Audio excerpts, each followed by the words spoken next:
Hello दोस्तों, आपका मेरे YouTube channel yes I T I technical classes में स्वागत है। दोस्तों, आज का इंटरव्यू क्वेश्चन है कि मोटर और ट्रांसफार्मर में मेन डिफरेंस क्या होता है। दोनों तो म्यूचुअल इंडक्शन सिद्धांत पे कार्य करती है, लेकिन मेन डिफरेंस क्या होता है। तो चलिए मैं बताता हूँ कि मोटर और ट्रांसफार्मर में मेन डिफरेंस क्या होता है। सबसे पहले स्टार्ट करते हैं ट्रांसफार्मर।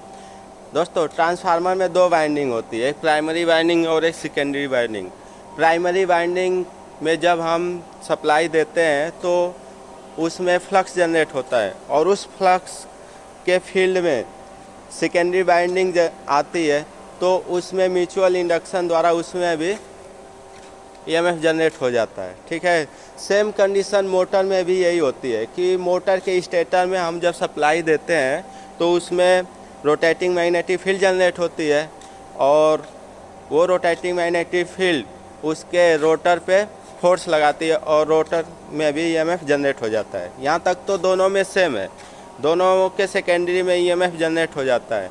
लेकिन ट्रांसफार्मर की जो सेकेंडरी होती है वो स्टैटिक होती है। मेन डिफरेंस यही है कि ट्रांसफार्मर एक स्टैटिक मशीन है, जबकि मोटर की सेकेंडरी जो होती है वो डायनेमिक गति होती है। उसमें जैसे ही सप्लाई देते हैं मोटर को, उसकी सेकेंडरी घूमने लगती है और ट्रांसफार्मर की सेकेंडरी घूमती नहीं है। तो मेन डिफरेंस यही है कि जब हम मोटर को सप्लाई देंगे तो उसमें रोटेटिंग मैग्नेटिक फील्ड जनरेट होगा। उस फील्ड के कारण वो रोटर पे फोर्स लगाएगी और मोटर उस डायरेक्शन में घूमने लगेगी।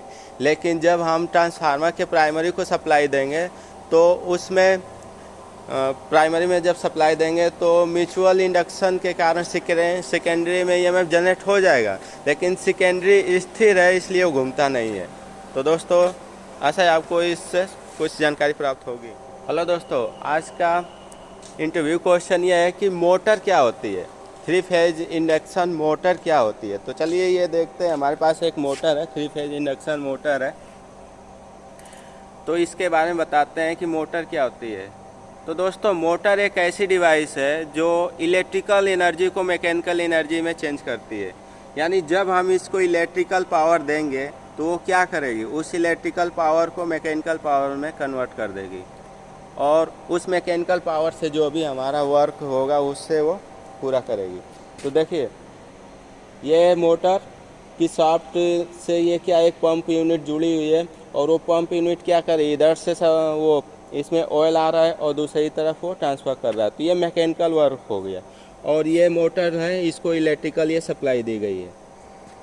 तो दोस्तों, मोटर जैसे कि एक ऐसी डिवाइस है जो क्या करती है, इलेक्ट्रिकल एनर्जी को मैकेनिकल में चेंज करती है। यानी उससे हम बहुत सारे वर्क करवा सकते हैं जो एक ह्यूमन करने में उसको ज़्यादा टाइम लेता है, वो मोटर से हम जल्दी करवा सकते हैं।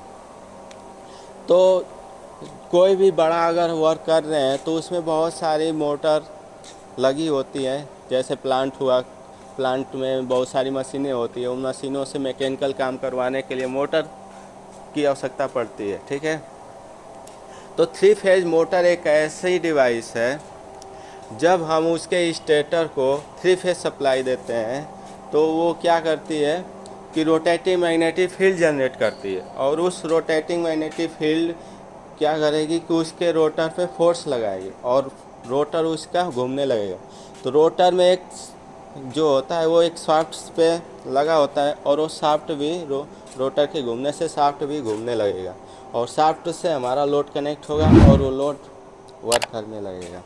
ठीक है दोस्तों, तो ये जो थ्री फेज इंडक्शन मोटर होती है सिंपल, उनका कंस्ट्रक्शन भी सिंपल होता है।